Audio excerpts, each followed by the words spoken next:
Hi, my name is Dr. Albert Nejat. Today we'll be discussing sprained ankles. Uh, the sprained ankle is basically trauma to the ligament that holds the ankle together. The most commonly injured ligament in the body is this one on the outside front of the ankle. What we commonly refer to as sprained is basically a stretching of, partially tearing, or full tear of that most commonly sprained ligament. You can also have injury to multiple ligaments on the outside of the ankle, or the ligament could be on the inside of the ankle. However, let's just discuss this one. Once you stretch it, partially tear it, fully tear it, once you've injured it, there's number one thing is that ligament has failed its job. It's failed to hold the rollover. You normally get a sprained ankle, during sports or even just walking and stepping in a pothole by rolling that ankle inward. The secondary purpose of this ligament, not to just hold it, it actually has nerve fibers that tell your brain what the position of that ankle is. So once the ligament heals and the swelling has gone down, and hopefully most of the ligament is reattached, what happens months later is that you're stepping in a pothole and you sprain your ankle again. Number one problem with an ankle sprain is just reoccurrence. That's simply because now that it's stretched out a little bit, that ankle is not in the same position that it used to be. Your brain doesn't know how to interpret the signals that it's been given. So 2 months after the sprained ankle, you step in a pothole and you step just askew. However, your brain's getting a signal that it's in that same position, that flat position. It doesn't know that it's off. So you progress with your step and fully invert the ankle again. So one of the basic recommendations for an ankle sprain is to do proprioceptive exercises or position sensing exercises.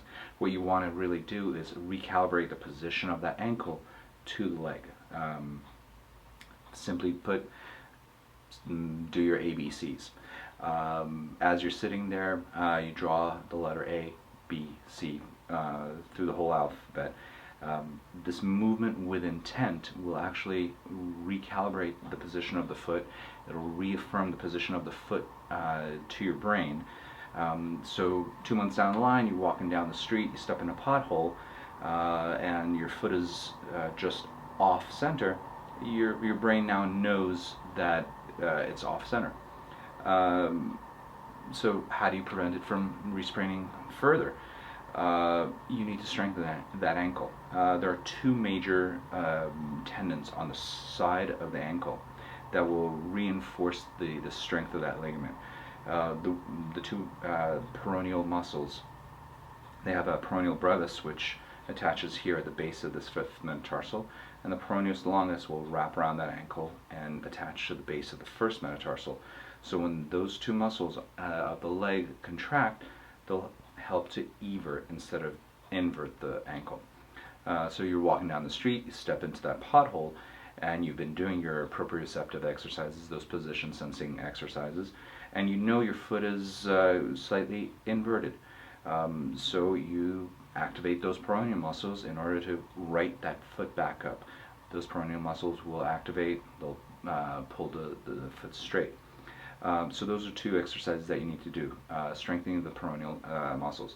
The third part of this rehab for the ankle is a sense of balance.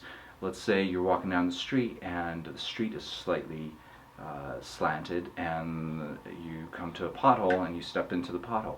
Now you need to be able to recalibrate the position of your body, which is non-vertical compared to the slanted street, and adjust for that. So simple one-legged stance or balance exercise. If you do yoga, the tree pose, that's a great way to recalibrate that vertical of the body to the horizontal. So the ABCs, some strengthening for the outer leg, and a balance exercise.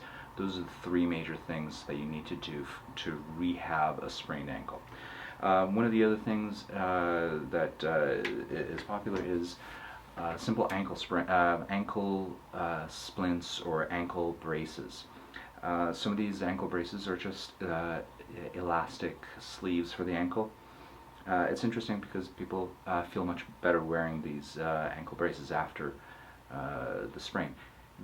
This elastic fabric isn't really causing structural support for the ankle. What it's doing mostly is the tactile sensation, the touch sensation to that ankle is letting the person know what's the position of that ankle, so you're more confident where you're stepping, how you're stepping. So it's not like you're wearing a plastic splint on your foot and it's keeping your foot from moving about. It's just a piece of rubberized fabric. Some people just wear compression stockings for this even. That sensation on the outside of the skin will let you know what the position of the foot is. So you can continue after the initial ankle trauma. You can actually wear these ankle sleeves or elastic ankle braces for months afterwards, especially during your real rigorous activity, just so you can get another set of sensations to where that ankle is. So the ABCs, the strengthening of the outer muscles of the leg, and the balance, and as well as the supportive ankle sleeves. Those are the best ways of rehabbing that ankle. This is Dr. Albert Nejat, coming to you from Los Angeles, California. If you have further questions or further suggestions for educational videos for the foot and ankle, please look me up at albertnejat.com, ALBERTNEJAT.com. Thank you very much. Bye-bye.